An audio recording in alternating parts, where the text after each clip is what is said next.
Denkbejlik kültürü de Doğu Anadolu'da insanların yaşadıkları olaylara doğaçlama bir şekilde feryat etmesiydi. Biz kasrede edep'le yaşarız. Belki sepet taşırız.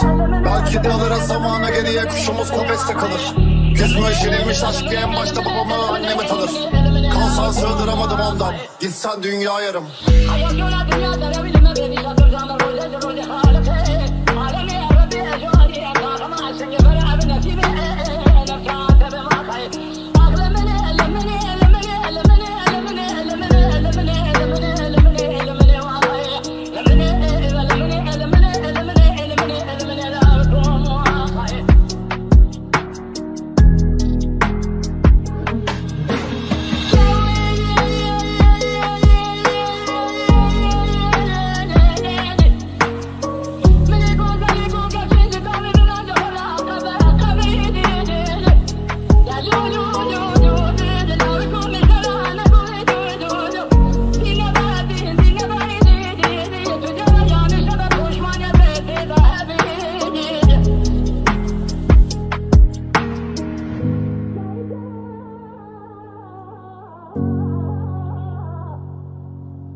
Bu evren içinde biliriz ölümlüyüz.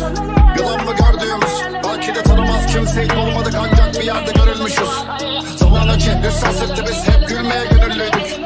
Yangının yanında buluşup senle konuşup görüşmüştük.